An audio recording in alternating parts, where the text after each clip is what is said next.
السلام عليكم ورحمة الله تعالى وبركاته. خوتي خواتاتي، نتمنى تكونوا بخير وعلى خير وفي صحة جيدة. اليوم جبت لكم واحد الكيك اللي هو تيجي خفيف، تيجي من فوق، يعني تيجي طالع مزيان، تيجي ناشف، ما تيجيش ميدم، على ود الناس اللي ما تيبغوش الدهون بزاف.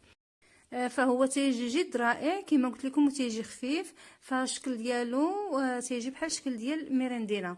هذا الكيك هذا اللي تنحتاجو له تقريبا واحد 5 ديال البيضات. البيض ماشي كبير بزاف، فتنديرهم كاملين. تنحتاج واحد المعلقه ديال الخميره ديال الحلويات، وعندي هنايا واحد راس معلقه صغيره ديال الفاني، وعندي واحد ساشيه ديال البودر د كاكاو، وعندي هنايا 2 كيسان ونص ديال الفورس، وعندي واحد تقريبا كاس ديال او كاس الا ربع ديال الزيت، وعندي كاس الا ربع هنا ديال سنيده. والحلاوه اللي بغى الحلاوه يدير كاس كامل ديال سنيده. تناخذ البيض تنديرو في العجانه، يعني ما تنفصلش البيض، تنديرو كامل. فمن الاول تندير الدرجه ديال الدوران عاليه، فتنطلع البيض مزيان حتى يولي بحال الثلج، يعني حتى يبيض اللون ديالو.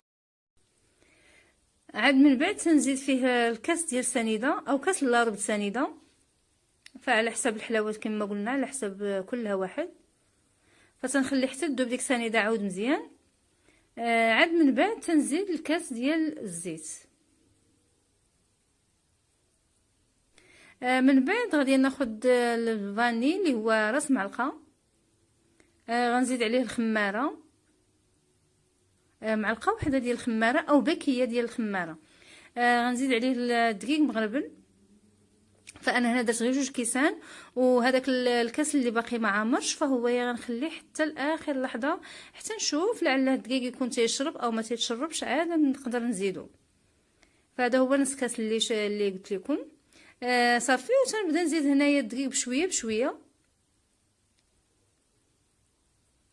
فهنا نقص واحد شويه الدرجه ديال الدوران، هي باش ما يطيش عليا الدقيق. صافي، تنبقى نزيد الدقيق شويه بشويه حتى يتخلط لي الخليط مزيان.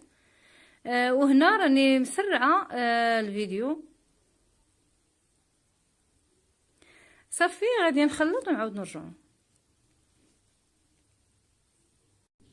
هنا كيف ما شفتوا فالخليط مازال خصو واحد شويه، ولكن غادي نحيدو نخلط غير بسباتول. فالتخلط نخلط دائما في واحد الاتجاه. فتقريبا لي كيك راه كلهم او لي مادلين فراه كلهم تيتخلطوا العجين في اتجاه واحد، ما نخلطوش في جميع الاتجاهات. صافي، هنايا كيف شفتوا فالخليط ديالي هو مزيان. غادي ناخذ واحد المول اللي غندهنو بزبده ونغبرو شويه بالدقيق، ولا ممكن انني نديرو في الطاوه اللي هي طويله ونديرو فوق بابي كويسون، ونعاود نديرها بحال الشكل ديال الكيك غولي. والمول راه تيبقى على حسب كل واحد، فممكن انه ديرها في المول مربع او مستطيل او دائري، فتيبقى على حسب كل شنو حاضر عندك في الدار. فانا هنا درت نفس المقادير ودرتها على شكل كيك غولي، ووحده اخرى درتها على شكل كيك مربع. هنا عندي واحد ديك الساشيه ديال بودره كاكاو، فغادي غير نغبر واحد شويه من الفوق ديال هذيك العجين. كيف يمكن لي اني ناخذ واحد شويه ديال العجين نخلط مع هذاك البودره كاكاو ونديروه هي في الوسط ديال الخليط، فتيجي الوسط ديالو شوكولاتي، والجناب تيجيو بيضين. فالكيك تجي المذاق ديالها زوين. الكيك ديالي طيبته على واحد درجه الحراره ديال 200 على فرن ساخن من قبل، فعطاتني على هذا الشكل هذا. فيعني فتيجي فيها المنظر ديالها زوين. وهذا الكيك هذا ان شاء الله تا هو غنديروه معكم مزوق بالرقاع وبالليمون معسل. وهذا ان كلاصاج، ان شاء الله غندير معكم الفيديو ديالو باذن الله تعالى عما قريب، اللي زوقت به واحد لي كيك، فغادي نشوفهم في الاخر ديال الفيديو. هذا فيما يخص الفيديو ديال اليوم. دمتم بخير والى فيديو قادم باذن الله تعالى. ما تنسونيش بالاشتراكات وباللايكات دعما للقناه. دمتم بخير والى اللقاء.